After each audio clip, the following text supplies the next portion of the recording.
Hi, this is Jason. I wanted to take a look at this video. It's a discussion between Theo Von and Jordan Peterson on the topic of quitting alcohol. And I just wanted to share a few comments with you about this video and about what Jordan Peterson and Theo Von are suggesting in terms of the mechanics of how a person quits abusing alcohol. I'm in a 12-step program. I'm in an AA, right? So I was I'm in recovery, so almost 2 years now, and that really changed my life. Getting into 12 steps, and and I know that's your book, but one of the things that stuck with me is esteemable people do esteemable things, and it's like Right.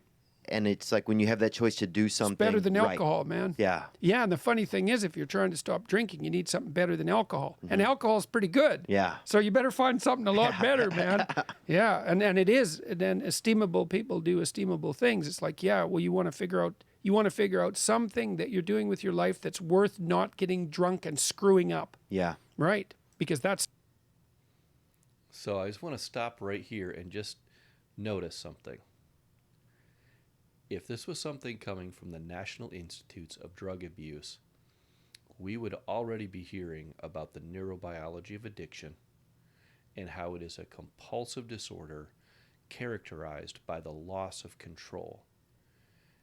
And, baked into or perhaps undergirding this entire conceptualization that in which these two men are talking is the idea that human beings make choices. Esteemable people do esteemable things, suggests that I am a person with volition who can make decisions. When Jordan Peterson says you need to find something that has that same kind of emotional that drinking does, again, he's suggesting that I need to find that. And so I have volition, I have will, I am an actor in an arena. I am able to do things, not that I am simply my self-control has been taken over and I'm a drug zombie. That's a very different message than you will hear from many leaders on addiction. And I think it's a very empowering approach to addiction as well. So let's hear a little bit more of it, but so far that part of it really kind of resonates. It hits home. I like it. it's fun. Yeah, you want to have something on the other side of that teeter-totter that has some value to you. You bet. You Yeah. bet. And so that you can think, no, I'm not going to get drunk and screw that up. Right. Because, you might say, well, why do people drink too much? It's like, if you like alcohol, that's a stupid question. Yeah. Right? It's like, why do people drink too much? Well, because it's great. Yeah. It's like, okay, so why stop? Well, you do. It's great. Like, that's very interesting. Again, you're going to hear people who are addiction experts tell you that's not why people drink. They don't drink because it's great. They drink because they have trauma and they're trying to escape the trauma. In fact, what Jordan Peterson just said, if they sat down and analyzed it, they would say, you're suggesting that it's a moral failure, that people have found this thing that they really like and they can't set it down. If they had more self-control, then they would do things in the right order. They would do the important things first, and they would only splurge on alcohol when it was appropriate to do so. By suggesting that it's fun and not something that I'm doing to escape from trauma, you're again suggesting not only that I have choices and volition and will, and I'm an actor in an arena, you're also suggesting that there's perhaps I'm doing this because of an out of balance emphasis on fun. Maybe I'm reading a bit too much into it, but I do think that's what he just said there would be anathema to many people who are sort of the addiction elites, I guess we could say, the sort of the people who control the narrative right now about what addiction is. Do stupid things when you're drunk. You hurt yourself. You compromise your health. It's really hard on the people around you. You tend to turn into a liar, and it screws up your life. Yeah. It's like, yeah, but it's pretty fun. Yeah, well, it is. But you need something better than that. And what's better isn't being straight and not making mistakes. It's like that's all prohibition in some sense. What's better is, no, you need an adventure, man. You need to get out there and have something to do. Yeah. And something worth waking up for. And that's the substitute for the addiction. Actually, the addiction is the substitute for that, if truth be known. Right, but eventually you can flip that around and you can find the. Interesting. So he's saying the addiction is a substitute for actual adventure. And I think that's very interesting, because if you go into a lot of rooms where people are going through the 12 steps, or they're talking about addiction, or they're trying to get sober, one of the things that you will hear frequently said is, don't glorify the drug use. Let's not tell war stories. Because I think he's right. There is an aspect involved in drinking too much and doing drugs that is an adventure. It's like a knight on a quest. It's like a sports team pushing themselves as far as they can go. Or, war stories. It's like soldiers in battle going through something together and living to tell the tale. It's not that. It's a substitute for that, and it's maybe a pretty crappy substitute for that. But that's a very interesting conceptualization of what's going on when someone drinks too much. And it for me anyway, has a certain amount of resonance that could very well have been part of what was propelling my own use as a young man.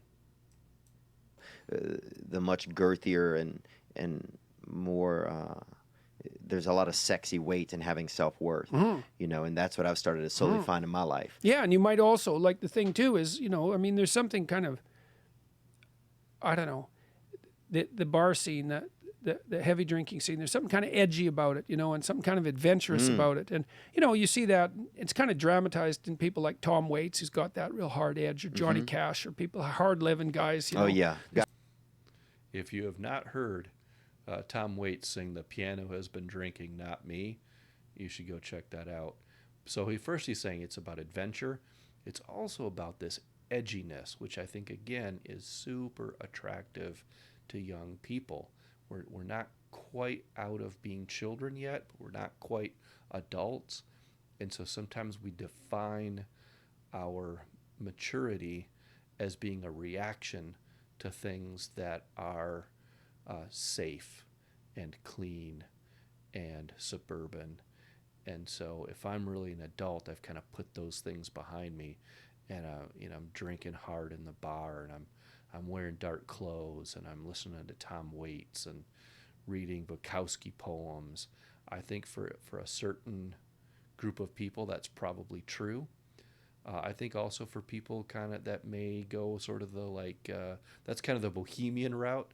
For people who go kind of the prison route, similarly, drug use and drinking has an edgy quality to it. It has a toughness about it. It has this quality of, I'm going to take a lot and I'm going to survive. And that's going to show you how tough I am. And so it fits into that kind of subculture as well. So yeah, I think on sort of a narrative level of describing the lived experience of drinking and hard drinking, these guys are really, this is good. This is a master class on what's going on inside the head of somebody who's drinking a lot. Guys with 6 or 7 livers in them. Yeah, exactly. Yeah, well, there's something kind of romantic about that. Yes. And fair enough, but then what that means is you have to build something like that into your own life. So maybe you need to take an adventurous trip now and then. You got to have something there that's edgy to replace that. And sometimes if people need a catalyst. So he's said that it's an adventure, that it's edgy, and that it's romantic. And you need something that's going to have these qualities to replace the alcohol. If your real life doesn't have those qualities, then you can have this airsats version of it, this fake photocopy of real adventure, real edginess, and real romanticism by simply drinking too much. But again, at the core of this, there's a belief then that I am a person who can step back, take a look at what's happening, and begin to make choices. And the very prominent narrative out there is that the addict can't make choices. They are drug zombies. They do not have self-control. That self-control has been hijacked, and that they're doing these things compulsively. I think to get somewhere in the realm of being able to be helpful to someone, you probably need both of those approaches, a third and a fourth approach, and an extraordinary person who is willing to take on all of that information and do something with it. As much as I like this, and I really like this, this also is not a silver bullet. Being an author of your own life and developing a sober life that grabs you and has meaning and feels vital to you is great. And I want to use that as much as I can in my work with people. But it's not a silver bullet. Again, I think as we look at all of these videos, we're just going to see over and over again, yeah, that's probably true. But if we took his approach, we standardized it, and we just took it out to the public, some people will latch onto it and they'll get better, and some people won't. And that is the mystery that no one has been able to figure out yet. But no one knows why. No one can really point to why people get better and definitively say it's these 3 or 4 factors. We're not there, and I don't think we ever will be. If we figure that out, we're going to figure out why 2 people who really loved each other and got married ended in a divorce years later, or why a CEO who was flying on top of the world decided to do something unethical and then was removed from his position. There's just something in human nature that is sometimes mean and stupid, and we have not found any true cure for that. Now, as a Christian, I may have some things I'd like to share with you, but as far as on this earth, are we going to be able to fix some of these things? Not entirely. My guess is we are never going to entirely wipe out addiction. Still, Theo Vaughn and Jordan Peterson talking about this is one of the best conversations I've heard in a while. I'll put a link below so you can watch the whole video. And I think in terms of just getting inside of the head of somebody, especially I think a young man who is beginning that path of beginning to have trouble with drugs and alcohol, this kind of gives a unique insight to that.